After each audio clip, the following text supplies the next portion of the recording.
They were supposed to die the next morning. 9 women, accused, condemned, already judged before the trial had even begun. In a town where whispers traveled faster than truth, and fear had already replaced reason, their fate was sealed long before anyone questioned it. But what happened that night was never explained, because when the guards opened the cells at dawn, every single one of them was gone. No broken locks, no forced doors, no signs of struggle, just empty chains, cold, unmoved, as if they had never been touched, and a silence so heavy. It didn't feel like something had ended. It felt like something had begun. If you think this was just another witch trial story, you're wrong, because what you're about to hear was never meant to be told. The town of Salem in 1694 did not feel like a place where mysteries could exist. Everything was watched. Everything was judged. Every movement, every word, every unusual behavior was noticed, analyzed, and, if necessary, punished. Because Salem was not just a town. It was a system built on belief, on fear, on the idea that something unseen could be influencing everything, from illness to misfortune, from conflict to death. And once a system like that takes hold, it doesn't need proof. It needs confirmation. And those 9 women had already been chosen to provide it. No one remembered exactly how it started. Not clearly, because stories change when they are told too many times. But the pattern was always the same. A strange illness, unexplained behavior, someone acting differently, and then an accusation. At first, it was subtle. A name mentioned quietly, a suspicion shared between neighbors. But in Salem, suspicion doesn't stay quiet for long. It grows, spreads, until it becomes something else entirely. Something louder, something undeniable, something that demands action. And once a name is spoken loudly enough, it becomes truth. Not because it is proven, but because it is accepted. The first woman was accused in that exact way. No evidence, no witness to anything real, just a claim, followed by fear, and then another name, and another, until there were 9. 9 women, each different from the other. Different backgrounds, different lives, different reasons to be noticed. But somehow, all connected by the same accusation. Witchcraft, a word that in Salem did not require explanation, because once it was said, everything else followed automatically. Fear, isolation, judgment, and eventually, condemnation. The arrests happened quickly, too quickly for questions, too quickly for doubt, because doubt was dangerous. And in a place like Salem, danger was not tolerated. The women were taken from their homes, from their families, from the lives they had built, and placed into a structure that had only one purpose: to hold them until the town decided what to do with them. The jail stood on the edge of Salem, cold, unwelcoming, a place where light struggled to enter, and sound seemed to disappear before it could fully form. Inside, the air felt different, heavier, not because of what was there, but because of what was expected to happen there. Because everyone who entered those cells knew what came next: interrogation, confession, or denial. But in Salem, denial rarely changed anything, because the outcome had already been decided, and the process was just a formality. The 9 women were placed in separate cells, not together, not close enough to speak freely, because separation prevents coordination, prevents resistance, prevents anything that might disrupt the system. At least, that was the intention. But something about this situation did not follow the usual pattern, and the first sign of that was silence. Not the silence of fear, not the silence of resignation, but something else, something that the guards noticed, but could not explain. Because prisoners, especially those accused of witchcraft, do not remain silent. They plead, they cry, they argue, they deny, they react. But these women did none of that. They spoke when necessary, answered when questioned, but otherwise, they remained quiet, observing, waiting, as if they understood something that no one else did. And that made people uncomfortable, because in Salem, fear was expected, and when it was missing, it created something far worse: uncertainty.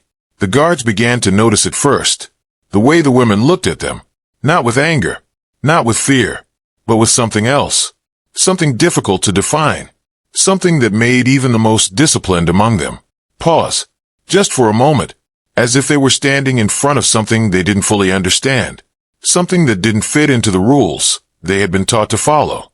And when something doesn't fit, it becomes dangerous, not because of what it is, but because of what it might be.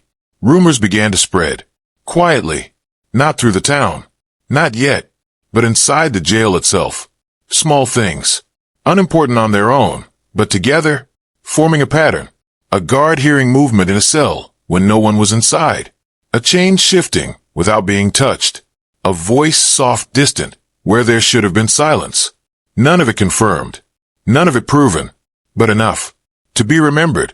And in a place already filled with fear, memory becomes reality very quickly. The night before the trial arrived without announcement. No change in routine. No indication that anything significant was about to happen. Because the town believed everything was already under control. The women were secured. The trial was prepared. The outcome, all but guaranteed.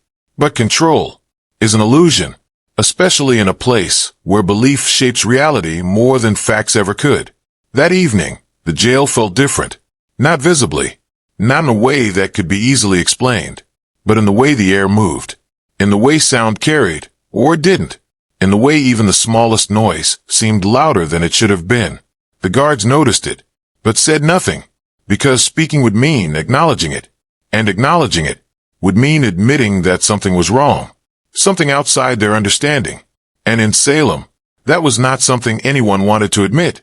The women remained in their cells, as they had been, quiet, still, unmoving, but not unaware, because whatever was happening that night, it did not begin with the guards, or the town, or the accusations. It began earlier, much earlier, and whatever had started it was now reaching its final stage. Hours passed, slowly, heavily, the kind of time that feels longer than it should, as if the night itself was stretching, holding something back, waiting. And then, something changed. Not suddenly, not dramatically, but enough. Enough for one guard to stop walking. Enough for another to look back, just for a second. Enough for silence to become something else. Something deeper. Something that didn't belong. What happened next was never recorded properly. Not in detail. Not with clarity. Because the accounts that survived do not match. Some say there was a sound. Others say there was nothing. Some claim movement. Others insist there was only stillness. But all of them agree on one thing. Something happened, and whatever it was, it didn't follow the rules. Because when morning came, and the doors were opened, the cells were empty. All of them, at the same time. No delay, no sequence, no sign of escape. Just absence. Complete, unexplainable, and final. But the most disturbing part wasn't that 9 women disappeared from locked cells. It was that no one in Salem ever tried to explain how. Because deep down, they already believed they knew. At first glance, the accusation seemed ordinary, at least by Salem standards. Strange behavior, sudden illness, unexplained fear, and then a name. Because that's how it always started. Not with evidence, not with proof, but with a feeling, a suspicion, something that couldn't be explained, but needed to be blamed on someone. And in a town already consumed by fear, blame spreads quickly. The first woman accused was not powerful, not influential, not even particularly noticeable, which made her the perfect target. Because in Salem, it was always easier to accuse someone who couldn't defend themselves, someone who wouldn't be believed, even if they spoke the truth. And once her name was spoken, the pattern began. Another woman, then another, each accusation slightly different, but following the same structure. A strange incident, a witness, a claim, and then immediate acceptance, because no one wanted to question it. Not really, because questioning the accusation would mean questioning the system, and in Salem, that was far more dangerous than any which could ever be. But as the number grew, something began to feel wrong, not to everyone, not openly, but quietly, in the spaces between conversations, in the hesitation before agreement, because when you look closely, the accusations didn't match. Not perfectly, not in a way that suggested a single cause. Some women were accused of causing illness, others of influencing dreams. Some were said to speak in strange ways. Others barely spoke at all. There was no consistency, no clear pattern of behavior, no shared action that connected them. And yet, they were all labeled the same, witches. And that label was enough to erase the need for logic. But not everyone ignored it. A few people began to notice, not publicly, not in a way that could be challenged, but privately, quietly. They started asking questions, not out loud, but to themselves. Why these women? Why now? And why did none of the accusations actually prove anything? Because when examined closely, the testimonies began to fall apart. Small contradictions, details that didn't align, statements that changed depending on who was listening. And yet, none of that mattered, because once fear takes control, truth becomes optional, and belief becomes enough. But beneath the surface, there was something else, something harder to ignore, something that didn't rely on belief, something real, a pattern, not in what the women were accused of, but in who they were. At first, it didn't stand out, because each woman came from a different part of Salem, different families, different social positions, different lives. But when their names were placed together, side by side, something became clear. They weren't random. They had been chosen, not because of what they did, but because of what they knew. And that realization changed everything, because if the accusations weren't based on actions, then they were based on something else, something hidden, something that connected them in a way no one had considered. The first connection was subtle, almost unnoticeable. Two of the women had been present at the same gathering, months before the accusations began. A small event, unimportant at least on the surface. But that wasn't the only link. Another woman had spoken with one of them shortly after. A brief conversation. Nothing significant. Nothing that would normally be remembered. But now, it mattered, because it meant they had crossed paths. And once that idea took hold, more connections began to appear. Not obvious, not direct, but enough. Enough to suggest that this wasn't coincidence, that these women had not been accused randomly, that something had brought them together before they were ever taken apart. And the more that pattern revealed itself, the more unsettling the truth became, because whatever connected them was not visible, not recorded, not acknowledged, but it was there, hidden in moments no one had paid attention to, in conversations no one thought were important, in details that had been overlooked, until now. And that leads to a question that no one in Salem dared to ask. What if the accusations were never about witchcraft? What if they were about something else entirely? Something that needed to be hidden, something that needed to be silenced? Because if these women shared knowledge, if they had seen something, understood something, then accusing them of witchcraft would be the easiest way to remove them. Because in Salem, once that accusation is made, nothing else matters. No one listens. No one investigates. No one questions. They only react. And reaction is predictable, controllable, useful. And that's what makes this situation different. Because this wasn't chaos. It wasn't random fear spiraling out of control. It was structured, directed, carefully maintained. The accusations didn't spread uncontrollably. They moved with purpose. From one person to another, until they reached exactly 9. And then they stopped. No new names, no further expansion, just 9. As if that number was enough. As if that number was the goal. And once the goal was reached, everything else followed automatically. Arrest, isolation, trial preparation, and finally, the night before their execution. But by then, the system had already done its job, because whatever those women knew, whatever connected them, had been contained, removed from the public, placed behind walls where no one could hear them, no one could question them, no one could learn from them. And that's when something unexpected happened, because instead of breaking under pressure, instead of confessing, instead of denying, they did something else. They remained silent, not out of fear, not out of resignation, but out of choice. Because silence can be powerful, especially when it replaces something that was expected. And in this case, Confession was expected. Denial was expected. But silence was not. And that made it dangerous. Because silence suggests control. It suggests understanding. It suggests that the person remaining silent knows something they are not willing to share. And if that's true, then the question becomes even more disturbing. What did those women know that was worth accusing them for? What did they see that needed to be hidden so completely that the entire system was used against them? Because systems like Salem do not act without purpose. They react to fear. Yes, but they can also be used, guided, directed. And if someone understood how to do that, then the accusations were not just fear-driven. They were intentional. And if they were intentional, then the disappearance of those 9 women was not an accident. It was part of something bigger, something planned, something controlled, something that began long before the accusations and continued long after they were gone. But the most disturbing part wasn't that the accusations didn't make sense. It was that someone in Salem may have already known they didn't need to, because the real purpose was never to prove guilt. It was to make sure those 9 women never spoke again. By the time night fell over Salem, everything was supposed to be finished. The accusations had been made, the prisoners secured, the trial prepared, and by morning, the outcome would be inevitable. There was no uncertainty left, no loose ends, no unanswered questions. At least, that's what the town believed. Because systems like Salem don't leave room for doubt. They create certainty, even when that certainty is built on nothing more than fear. But that night, something didn't feel certain.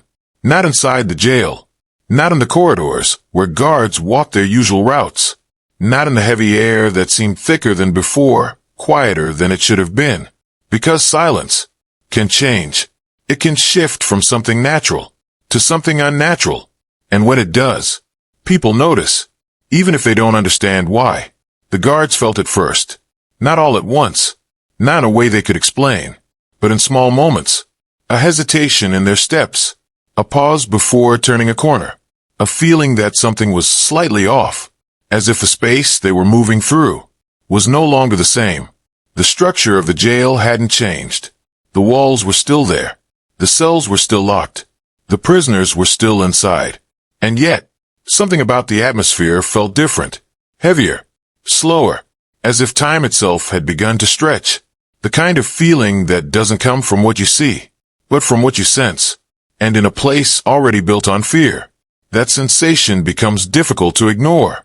The women remained in their cells, as they had been since their arrival. Separated. Restrained. Watched. But unlike other prisoners, they were not restless. They were not afraid. At least, not in the way fear usually appears. Because fear is loud. It demands attention. It reacts.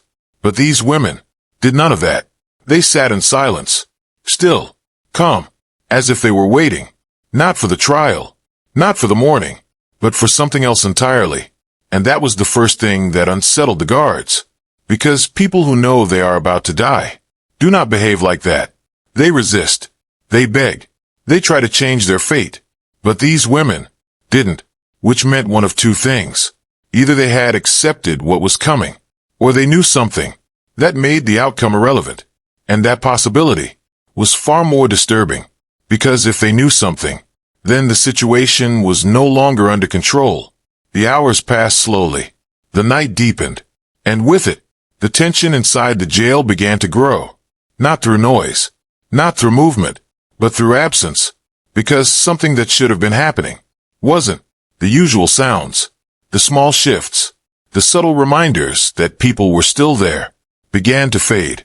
Until at some point, the silence became complete. And complete silence, in a place that should never be silent, is not normal. It is a signal, a warning, a change. One guard noticed it first. He stopped walking. Not because he heard something, but because he didn't. The absence of sound was sudden, unnatural, as if something had been removed. And in that moment, he realized something he couldn't explain. It felt like the jail was empty. Even though he knew it wasn't, he moved toward the nearest cell. Slowly, carefully, not out of fear, but out of instinct. Because something inside him was telling him to check, to confirm, to make sure everything was still the way it should be. The door was locked, as it had been. The chain was in place, unmoved, unbroken. Everything appeared normal. But when he looked inside, something felt wrong. The woman was there, sitting, still, unmoving, but not asleep, not resting, just present. And yet, there was something about her that didn't feel real, something that didn't match what he was seeing, as if her presence was not entirely physical, as if she was there, but not fully. And before he could process that thought, she looked up, slowly, deliberately, and for a brief moment, their eyes met. And in that moment, everything stopped, not physically, but mentally, because the expression on her face was not fear, not anger, not even resignation. It was something else, something closer to understanding, as if she knew something he didn't, as if she was aware of something that had already begun.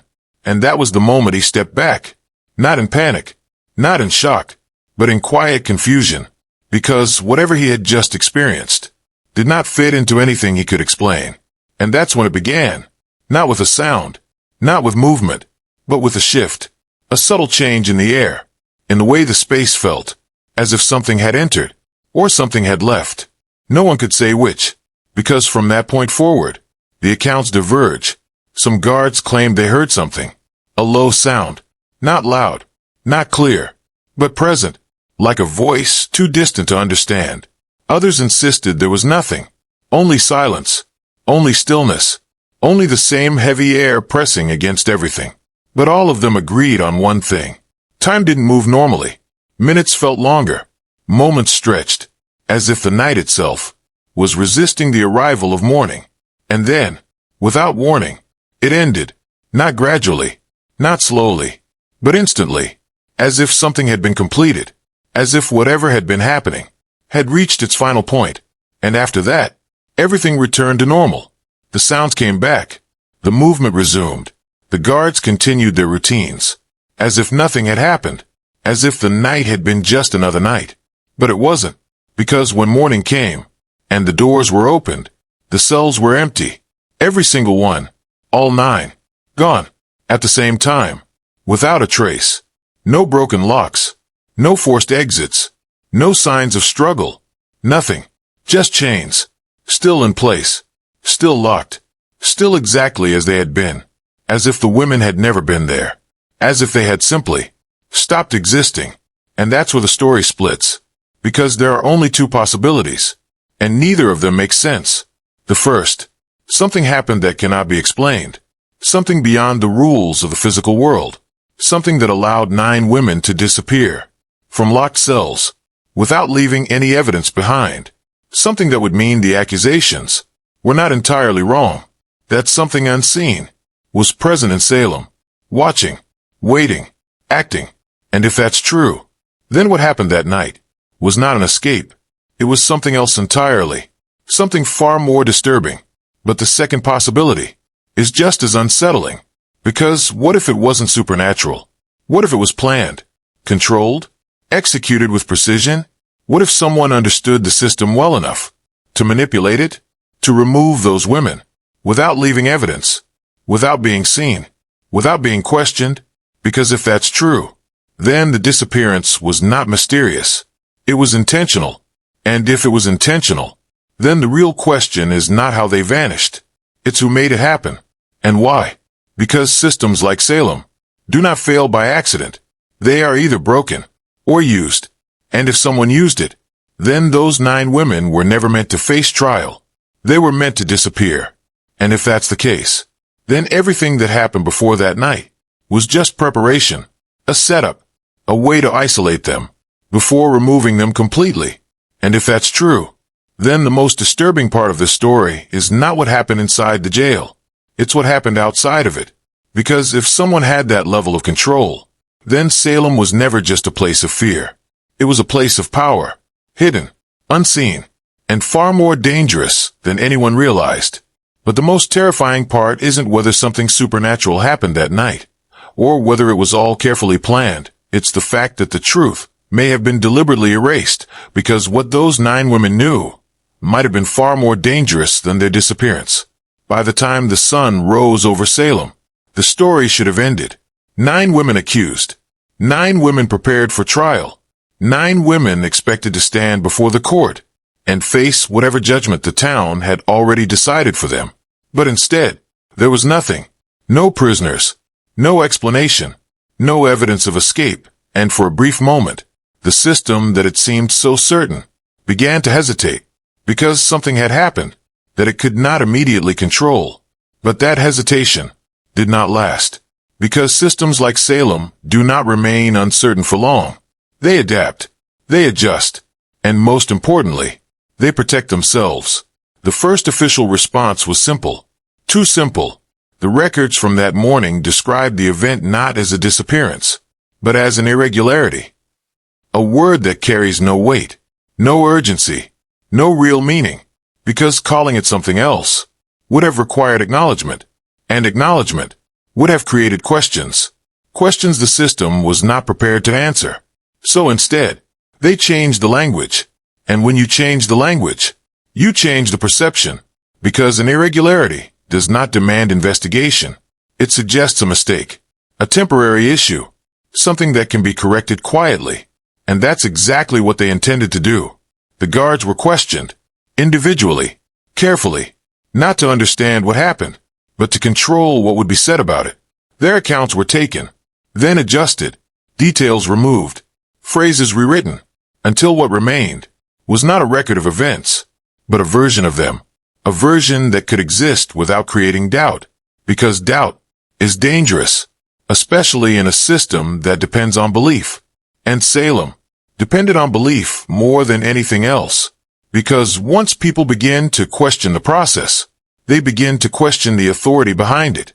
And once that happens, the entire structure begins to weaken. So the structure protected itself. The disappearance was not announced publicly, not immediately, because information, when released too quickly, can spread uncontrollably. And this was not something they could allow to spread, not without control, not without preparation. Instead, they delayed, adjusted, reframed that by the time the town became aware, the story had already changed. The women were no longer described as prisoners. They were described as fugitives, not missing, escaped, and that single shift changed everything, because an escape implies failure, but not mystery. It suggests that something went wrong, but still within the rules of reality. Locks can fail.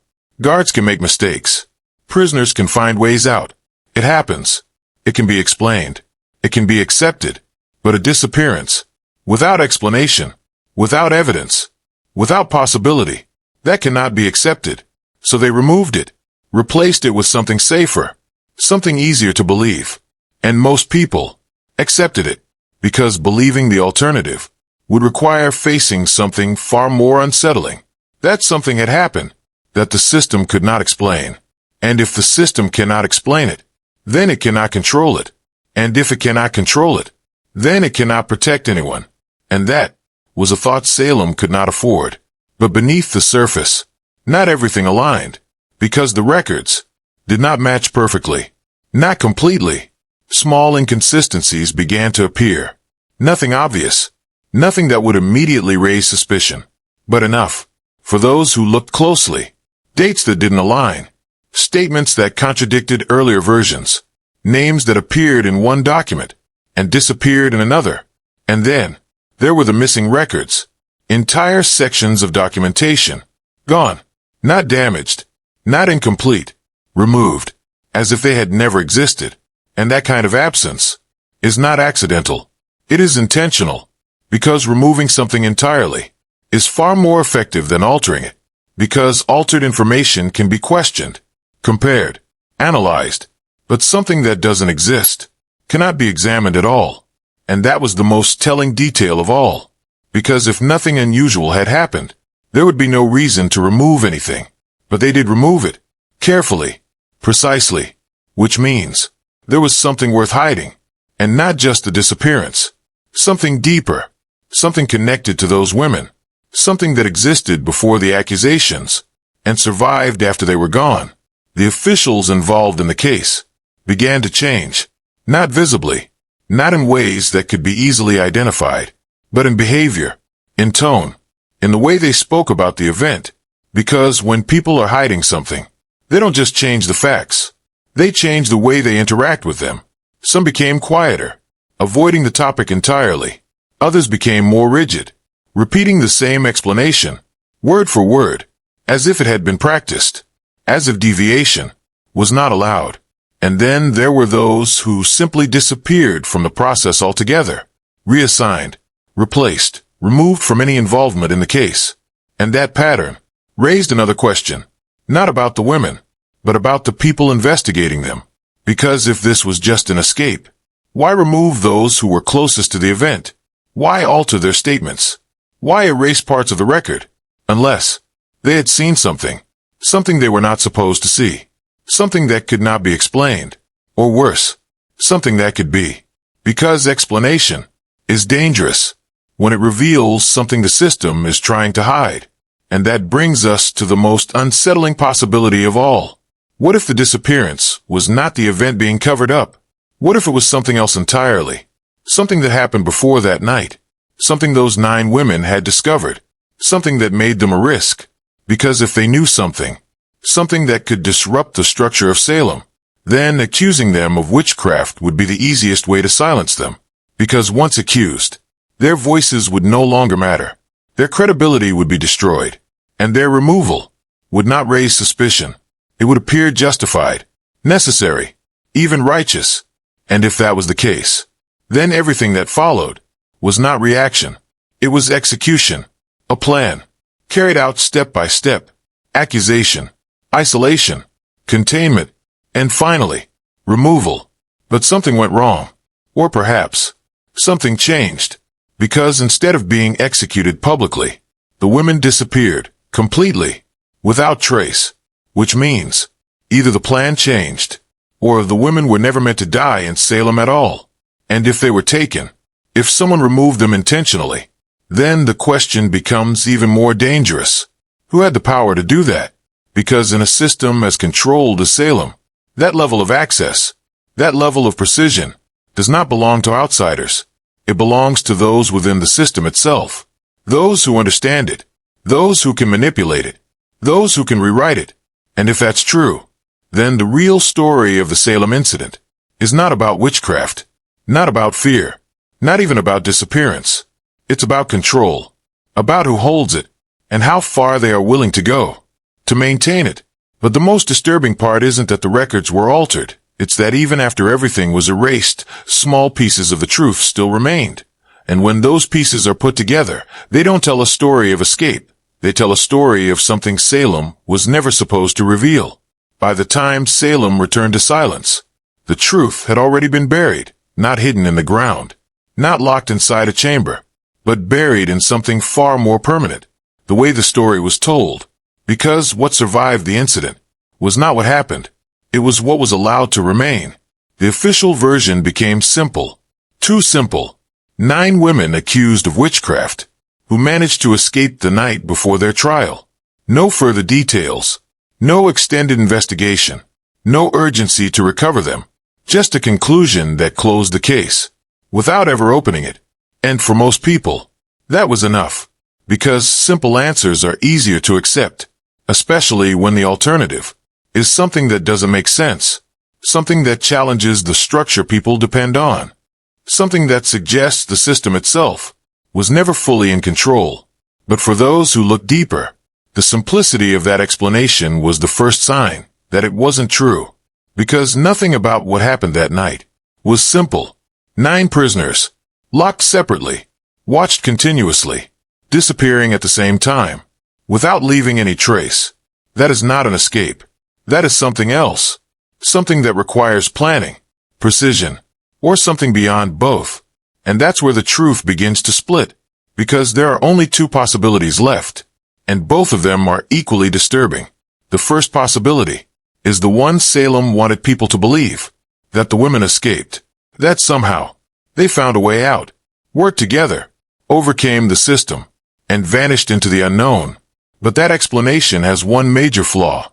It explains the outcome, but not the process, because escapes leave evidence, signs of effort, marks of struggle, something, anything. But in this case, there was nothing. No damaged locks, no disturbed ground, no witnesses, no trail. And without evidence, an explanation is not truth. It is a replacement, a version created to fill a gap. And that leads to the second possibility, the one that was never written, never confirmed, never officially acknowledged, because it changes everything. What if the women didn't escape? What if they were taken? Not by force, not by chaos, but by design. What if their disappearance was not a failure of the system, but an action carried out from within it? Because if someone had the authority, the access, the understanding of how everything worked, then removing those women without leaving evidence would not be impossible. It would be controlled. And if it was controlled, then it was intentional. And if it was intentional, then the question becomes, why? Why go to that level of effort? To remove 9 accused women? Why not let the trial proceed? Why not carry out the execution, as Salem had done before? Unless the trial itself was the problem. Unless putting those women in front of the court would have revealed something. Something that could not be allowed to surface. Something that would disrupt the system, not from outside, but from within. Because if those women shared knowledge, if they had seen something, understood something, then the trial would not just be a judgment, it would be exposure. And exposure is far more dangerous than silence. Because once something is exposed, it cannot be undone. It cannot be erased completely. It leaves traces, questions, doubt, and doubt is the one thing a system like Salem cannot survive. So instead of risking that, they removed the risk entirely, quietly, completely, without explanation, without resistance, and then they rewrote the story. But here's where it becomes even more unsettling, because if that version of events is true, then the disappearance was not the end. It was a transition, because removing those women does not eliminate what they knew. It only relocates it, and if that knowledge still existed, then it still had the potential to surface, somewhere, at some point, and that possibility did not disappear with Salem, because history is not isolated. It builds, layer by layer, event by event, and when something is buried in one moment, it has a way of resurfacing in another, not always directly, not always clearly, but in patterns, in similarities, in unexplained gaps that repeat themselves across time. And that's where the present comes in, because when historians look back at Salem today, they don't just see fear, they don't just see mass hysteria, they see inconsistencies, missing pieces, moments where the narrative doesn't fully align, records that feel incomplete, accounts that contradict each other, and cases that don't follow the expected pattern. Like this one, the Salem incident of 1694, the one with 9 women who vanished. Because even now, there is no complete explanation, no definitive answer, no confirmed version of events, only theories, possibilities, fragments of truth, scattered across time. And when those fragments are placed together, they don't form a clear picture, they form a question that has never been answered, not fully, not honestly, because answering it would require acknowledging something uncomfortable, that the system was never as stable as it appeared, that control was never as absolute as it was believed, and that something happened in Salem that does not fit into the version of history we were given. And that leads to the final realization, not about the women, not about the accusations, but about the story itself. Because what we know is not always what happened. It is what remained after everything else was removed. And in this case, too much was removed, too carefully, too completely, which means the truth was not lost. It was hidden, and hidden things have a way of leaving traces, small ones, subtle ones, but enough. Enough for those who are willing to look beyond the surface, to question what doesn't align, to notice what's missing, to understand that silence is not the absence of truth. It is the presence of something that was never meant to be heard. And that brings us back to that night. 9 women, locked cells, a system that believed it had control over everything, and a moment when that control was broken, or perhaps revealed to be something else entirely. Because if those women were taken, then someone had the power to do it. And if someone had that power, then Salem was never just a town driven by fear. It was something more. Something structured. Something controlled. Something capable of removing people. And removing the truth along with them. And if that's true, then the real story of Salem is not about which trials. It's about what those trials were hiding. Because sometimes, the most dangerous thing is not the accusation. It's the reason behind it. Because 9 women didn't just vanish the night before their trial. They were erased from a story that was never meant to reveal what they knew. And the most terrifying part is whatever that truth was, it may still be hidden, waiting, in the silence history left behind. In the end, Salem never found them. Not one trace. Not a single confirmed sighting. Not a body. Not a witness. Not even a rumor strong enough to become truth. 9 women. Accused. Condemned. Then erased. As if the night before their trial, they had simply been removed from existence itself. But history doesn't work like that. People don't just vanish. Not without leaving something behind. A mistake. A memory. A mark. Something. And yet, in this case, there was nothing. Which is exactly what makes it so disturbing. Because when something disappears without a trace, it doesn't mean there was nothing there. It means something was done to make sure nothing remained. And that is where the story truly begins. Not in the accusations, not in the trial, but in what followed after the disappearance. Because what Salem chose to do next may be more important than what happened that night. They didn't investigate deeply. They didn't search relentlessly. They didn't question the impossibility of it. Instead, they moved on. Quietly. Quickly. As if the absence of those 9 women was not something that needed to be understood, but something that needed to be forgotten. And that choice says everything. Because systems don't ignore problems they can solve. They ignore problems they don't want exposed. And if Salem chose silence, then silence was safer than the truth. Which means the truth was dangerous. Dangerous enough to disrupt belief. Dangerous enough to create doubt. Dangerous enough to reveal something that could not be controlled. And that forces a different question. Not how they disappeared, but why no one wanted to find out. Because if this was just an escape, it would have been pursued, tracked, investigated. Because 9 prisoners vanishing overnight is not something a system simply accepts. Unless accepting it was part of the plan. Unless asking questions would have led somewhere worse. Because sometimes the absence of answers is not failure. It is protection. Protection of something hidden. Something buried beneath the surface of the story. And that is what makes this incident different. Because it doesn't end with the disappearance. It expands beyond it. Into the way history remembers. And the way it forgets. Because what we know today is not the full truth. It is the version that survived. The version that was allowed to exist. After everything else was removed. And when something is removed carefully enough, it doesn't look like it's missing. It looks like it was never there. And that's exactly what happened here. The women were not just taken from the jail.